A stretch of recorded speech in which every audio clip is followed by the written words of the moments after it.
ይህን መልእክት አታሳልፉት። ወይ ልፈነጽ እየደመና ወቅት አይለፋችሁ። የእውነቴን ነው። ወቅት አይለፋችሁ። ብርሃን ሳለላችሁ ሰርታችሁ ለፉ። መስራት የማንችልበት ጊዜ ይመጣል። ጊዜን እንጠቀም። ሚዲያ ያላችሁ ሁሉ እንድትቀሰቅሱልን፣ እንድታስተላልፉልን፣ ሀብታሞችም ነጋዴዎችም ሰምታችሁ እንዳልሰማችሁ እንዳትሆኑ እግዚአብሔር ለእናንተም አቤት እንዲላችሁ እናንተም ስንጠራችሁ አቤት በሉ። ሁላችሁም የምትችሉትን ይሄ ለቤተ ክርስቲያን ነው፣ ለኛ አይደለም። ነገ ቤተ ክርስቲያን ራሷን ችላ ልጆቿን ለመሰብሰብ፣ ለማከም፣ ለማስተማር፣ ልጅ ለማሳደግ ትጠቀምበታለች። ስለዚህ ከዚህ የተነሳ ነጋዴ ይሁን ሀብት ይሁን ያለው ይሁን የመንግስት ሰራተኛ ይሁን እንድትሰጡ እያላችሁ እግዚአብሔር ከሚያየው ገንዘባችሁ እንዳትሰስቱ። ትልቅ ነገር ሰጣችሁ ለቤተ ክርስቲያን ታሪክ ስሩ። ለመጀመሪያ ጊዜ በኢትዮጵያ ኦርቶዶክስ ተዋሕዶ ቤተ ክርስቲያን የመጽሐፍ ትምህርት ቤት ሆስፒታል ሲሰራ የመጀመሪያው ታሪክ ነው።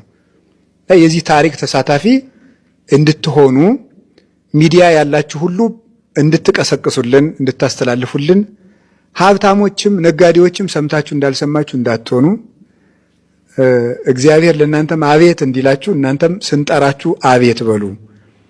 እኛም እንደ ልጅነታችን እንታዘዛለን። ስበኩ ብንባል እንሰብካለን። ምከሩን ብንባል እንመክራለን።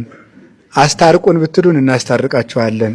ጸልዩልን ካላችሁ ደግሞ እኛ ኃጢአተኛ ብንሆንም በማይበር ጸሎት እናስባችኋለን። እኛም ስንጠራችሁ አቤት በሉ፣ እናንተም ስትጠሩን የአቅማችን አቤት እንላለን።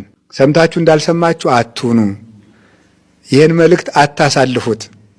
ወይ ልፈነጽ እየደመና ወቅት አይለፋችሁ። የእውነቴን ነው። ወቅት አይለፋችሁ። ብርሃን ሳለላችሁ ሰርታችሁ ለፉ። መስራት የማንችልበት ጊዜ ይመጣል። ጊዜን እንጠቀም።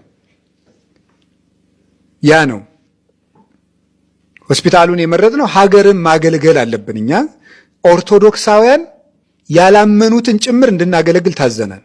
ያላመኑትን እንድናክማቸው፣ እንድናበላቸው፣ እንድናጠጣቸው ሀገር መጠበቅ ግዴታችን ነው። ሕክምና ሀገር ያገለግላል። ትምህርት ሀገር ያገለግላል። እና እንደው መቼ ሰው እንዲሰጠን እርወና ልንበል። ስለዚህ ሁላችሁም የድርሻችሁን እንድትሳተፉና እግዚአብሔር እስከሚያውቀው ልግስና ድረስ እንድትሰጡ ሁላችሁም በእግዚአብሔር ስም እናስተላልፋለን። ብር የሰጡንን ወንድሞቻችንን ሁሉም ሰው ስሙ ይመዘገባል። በጣም ትልቅ ነገር ነው ይሄ። ተመዝግቦ ዓለም እስከሚጠፋ ድረስ በጉባኤ ቤቱ የታሪክ መዝገብ ተቀምጦ በዓመት አንድ ጊዜ ለሁሉም ሰዎች ስማቸው እየተነሳ ጸሎት ይደረግላቸዋል። ክርስትና ስማቸው እና ብር የሰጡ ሰዎች ሁሉ ክርስትና ስማቸው ይመዘገባል። እና ከዚህ የተነሳ እግዚአብሔር ምሕረቱን እንዲሰጥ እናስባለን። የኛ ድርሻ መጸለይ ነው። ቤተክርስቲያንን ከሰው ፊት የሚያቆማት የሚያኮራት የችግር መፍቻ የሚሆን አንዳንድ ሰው ምን ሊል ይችላል? ሆስፒታል እንገነባለን ከምትሉ መጀመሪያ ቄሶቹን ሳገቡም የሚል ሁሉ ይኖራል። ይሄ ድምጽ ሲሰማ እሺ ንስሐ እየገባን እንስራ ነው። እገባለሁ፣ እኔም አሁን እገባለሁ። ማምላክን በሰሞኑ ራሱ ገብቻም ሊሆን ይችላል፣ አይታወቅም። ንስሐ ገብቻለሁ መቼ ሳይባል ነገር ንስሐም እንገባለን፣ ስራም እንሰራለን። መጀመሪያ ቤታችሁን ሳታጸዱ እዚህ ሌባ ሁላ ምናምን እዚህ እንትን እያልኩ ምናምን ሆስፒታል ምናምን ትላለህ እንዴ? አባሏቸው አንድ የበቁ አባት አቤት ጸሎተኛ ለመሆን ምን ላድርግ አላቸው። ጸልይ። ጸሎተኛ ለመሆን መፍትሄው ምንድነው? መጸለይ ነው። ስትጸልይ ጸሎተኛ ያደርግሃል እግዚአብሔር።